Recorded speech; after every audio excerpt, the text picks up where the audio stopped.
And I can tell you with no uncertainty that miracle cures are no laughing matter. I bid you good day, sir.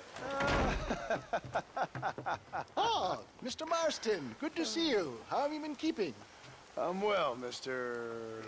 Mr. West Dickens. Nigel West Dickens of East Cheap, London, New Waverly, New York, and Armadillo, New Austin. At your service. At my service. At everyone's service. At the service of science, of knowledge, of life. How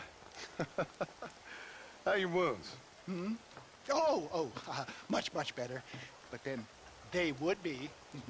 Would be... I know a cure for all ailments, Mr. Marston. Ah, I'm sure you do. And I'm sure for just $2 an ounce, I could live forever. Oh, but for you, sir, I do a bulk discount rate of $1.95 an ounce. As long as you buy 100 ounces or more. That's a lot of immortality. Give it up, old man. That's Mr. West Dickens to you, boy. Give it up, old man. Listen, Marston, I'm broke, but this stuff is good. It works. I need a healthy young man like you. Come along, and let's ride over to my newest customer at Ridgewood, and I'll explain while we go. Okay. Head for Ridgewood Farm, John, and hurry. There are people there in dire need of my tonic.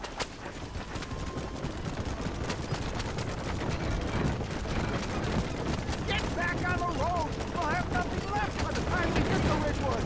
I heard about you, Mr. West Dickens. And I about you, John Marston. Hoodwinking the weak, the gullible out of their hard-earned money. My dear boy, it is you who is gullible, if I may be so bold, for needing such ill-informed scuttlebutt. You're as full of wind as a horse with the cup. I have been blessed with the gift of language, and for that I will not apologize. But the West Dickens elixirs speak for themselves. If my tonic is such a sham, how do you explain the fine fettle with which you find me? For the love of God, try to stay on the road! Last time you saw me, I was knocking at death's door. Stay on the road!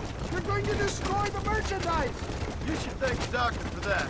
I reckon you were acting it up worse than it was.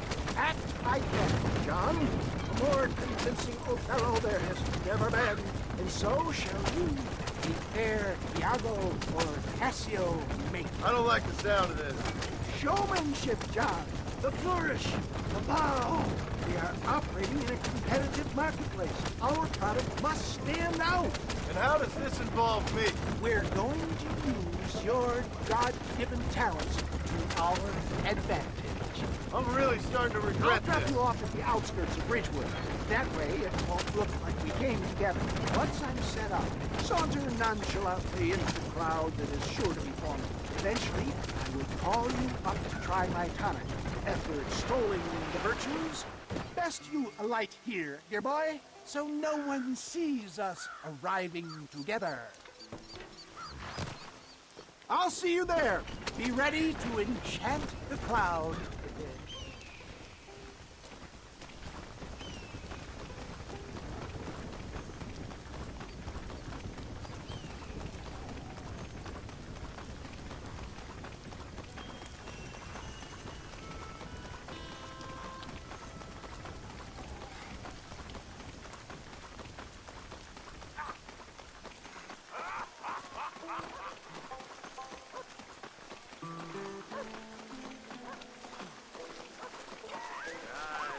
Friends, hard-working souls of Cholla Springs, gather round, gather round.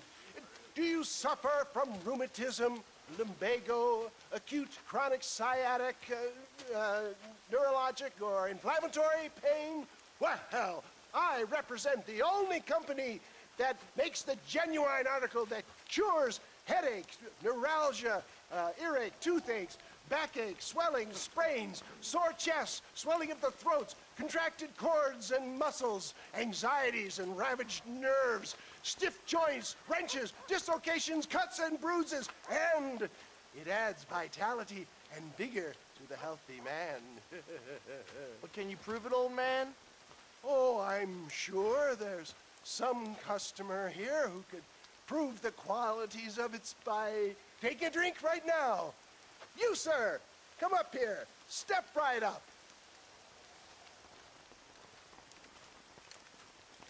That's the spirit. Ladies and gentlemen, pay close attention. This poor, wretched volunteer, entirely unknown to me, will demonstrate the effects of Dr. West Dickens' own patent tonic. Be you a cowpoke or athlete, this miraculous elixir developed with the wisdom of the East keeps the muscles supple and relaxes the cords. It loosens the joints and gives a feeling of youth and vigor to the whole system. Not possible, I hear you say. Well, doubt no longer.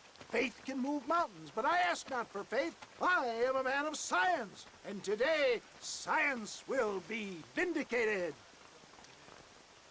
Your eyesight has greatly improved. Is that not so, friend? If you say so. That's right, it is. You heard him.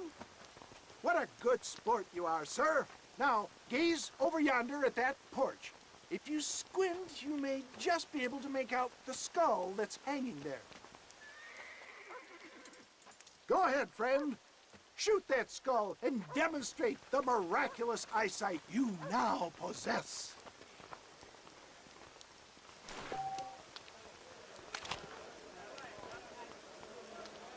Remarkable! The eyesight of an eagle, granted by imbibing Dr. West Dickens' own patent tonic. Anybody can make that shot. This man is a fraud. If your eye's so damn sharp, why don't you try shooting my hat out of the air? My friends, our test case has been challenged to shoot a gentleman's hat out of the sky above our heads. You can fool these people, but you ain't fooling me. Right. Let's just see how sharp you is with a moving target. Steady yourself, stranger.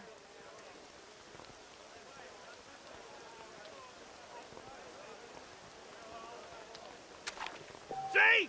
That tonic is a... Have you ever seen such an eye? Behold the power of the elixir, plucked out of the sky. Hey! Hey! What? You think you can put a hole in a man's hat and just walk away, do you? Hey, it don't work like that around here, mister. Come on! Are you a man or not? A challenge of battle has been offered to our volunteer. Look at him. The tonic is coursing through his veins. You shouldn't have done that. Look at that. Inhuman strength. There it is, skeptics and dissenters. Irrefutable proof. Do not let this opportunity pass you by. Look, he's over there. Go get This him. ends now. Watch out! He's got a gun! Who the hell do you think you are? You ain't leaving here alive.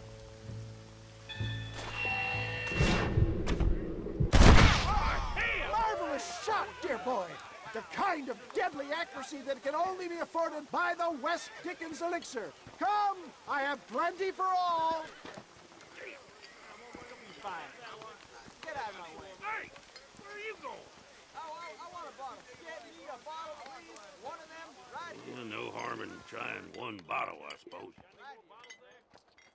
Well, I think that went kind of well, don't you?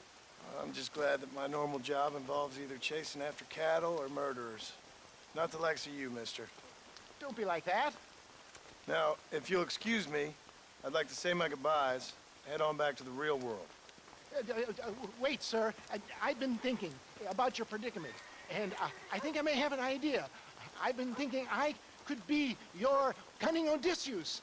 Beware of the Greeks bearing gifts, sir. Williamson had better beware. We will make them into Trojans. I don't rightly get you.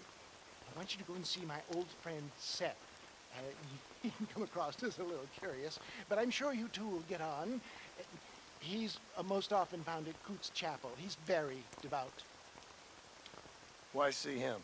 Because between him and me, we can get those gates to open for you, and you can walk right in, just like in Homer's great Trojan yarn.